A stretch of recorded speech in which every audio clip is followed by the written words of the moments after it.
Hello, my friends. I'm here to tell you about my strategy for 2021 season fantasy football NFL. All right. So here's the deal. You may be new to fantasy football. You may be a veteran of fantasy football. I'm just going to tell you in a general way. What you probably are, though, is you're probably one of the people that I play against in my league, and you're probably trying to find out what my fantasy strategy is. Well, this is how I beat you for all those years. So, anyway, let's check it out. I'm going to share the screen here. I'm using Zoom, so forgive me and forgive any background noise because my girlfriend's in the other room watching The Vampire Diaries. Nothing but screaming and yelling and then whispering like from the other room. Anyway, all right. So go to any web browser. I know I'm like one of only 10 people in the world that use Bing on this computer. But anyway, you can use Google. You can use, Safari, whatever you want. Type in FF Toolbox. I am not paid by these guys. They're just the best that I've found. And when you do that, click on the link and it'll come up to this page here. So this is a pay site. I don't pay for it. You can get a limited amount for free and then you can pay for more. I just use the free stuff. So go over here to overall, right? Click on overall. It's going to give you a list of the top 200 fantasy players. And these people do their research. Okay. So basically you got the player, you got the position, you got the team, you got what week they're on a bye. You got it, whether or not they're injured. You got their age. You got their average draft position. That's what that stands for.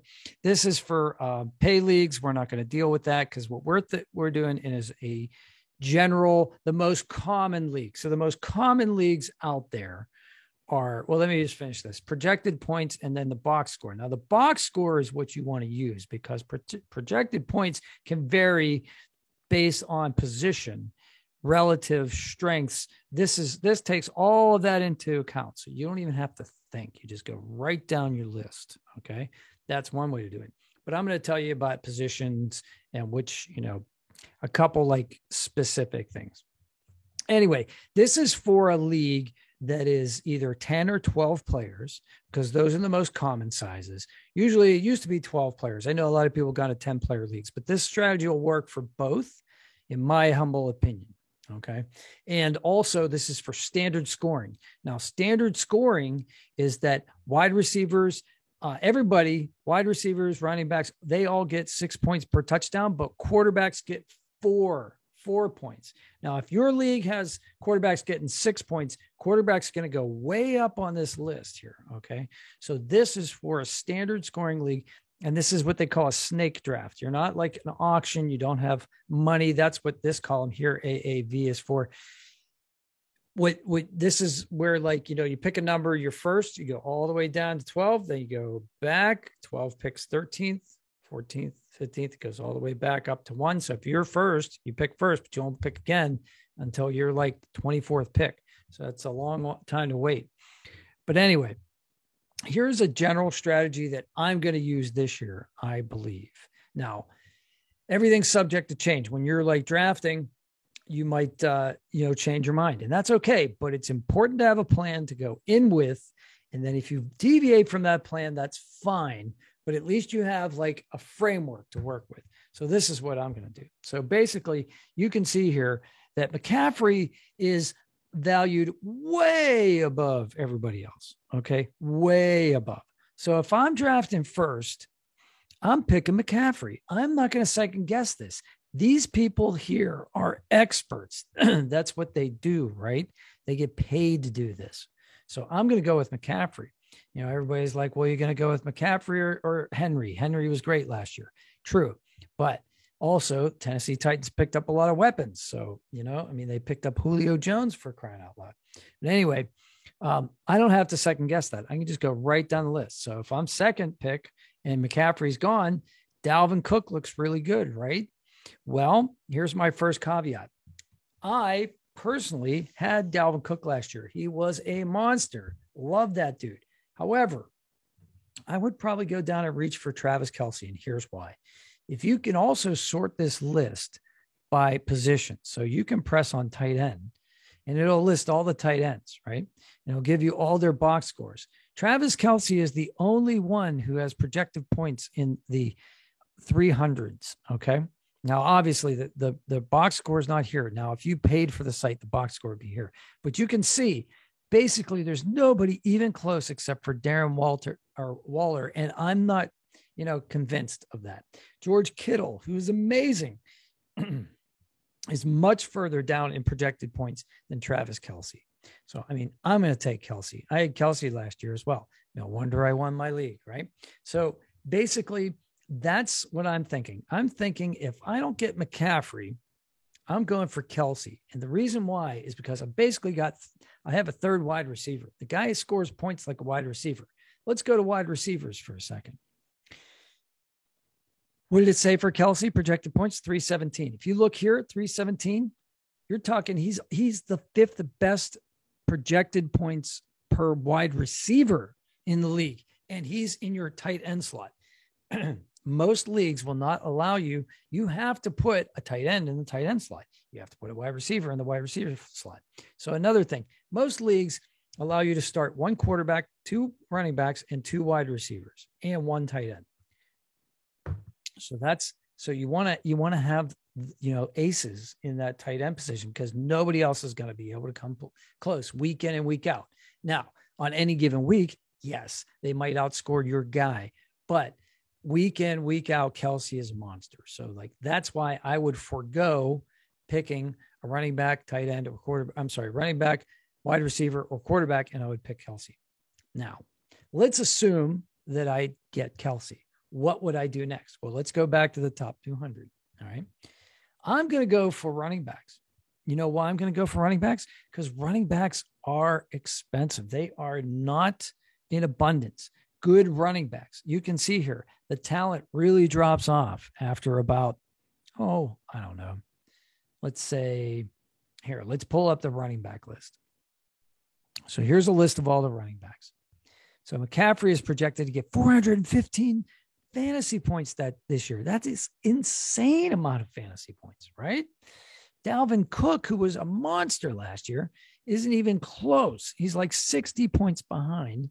And Alvin Kamara, who's amazing, is behind that as well. And then you're down to Austin Eckler. Now you're talking a full 100 projected fantasy points lower, right? So you want to get one of these guys, one of these top three, if possible. But if you go down further, you'll see that after these first three guys, it kind of levels out here. All right. In the upper 200s, lower 300s. Let's go to wide receivers. If I picked a wide receiver, I could get Devontae Adams, amazing wide receiver. He's going to be like that much better than Tyreek Hill. I don't know. Tyreek Hill is pretty amazing. Justin Jefferson, amazing. Stephon Diggs, amazing. I mean, you can see there's a lot of talent here. I would be happy with any of these guys. I don't need one of these guys over another one of these guys. I just, any of these guys are going to do. Now, having said that, if I'm picking Travis Kelce and then I'm picking up a running back after Travis Kelce. So let's assume we go down the list, picking up Travis Kelce about here. And then when it's my turn to draft again, I'm somewhere down here. So I'm picking up a running back and I'm picking up basically like Saquon Barkley or Nick Chubb.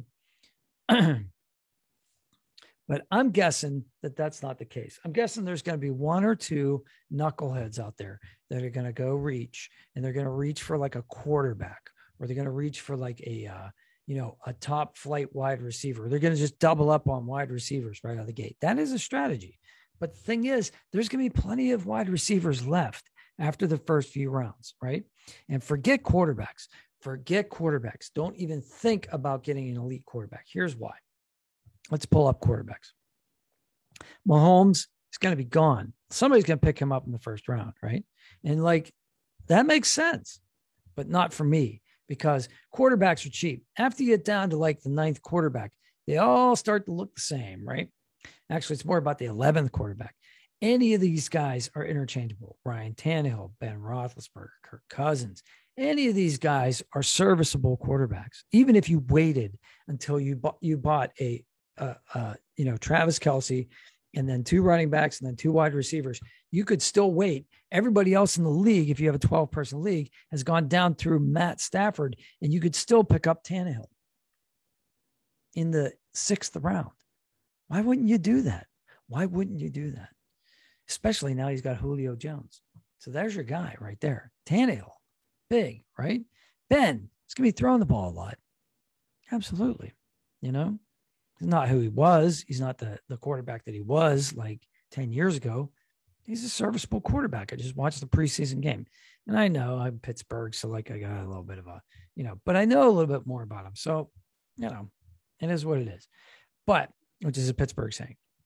Somebody told me. If it's not, put it in the comments below and tell me I'm wrong. All right, cool. Well, that's my strategy. So I'm going to go Kelce.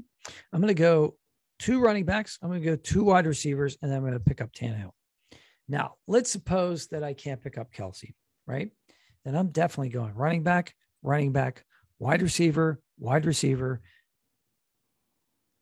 Not sure. Tight end, quarterback. I might wait on the tight end. I might wait on a quarterback. Let's look.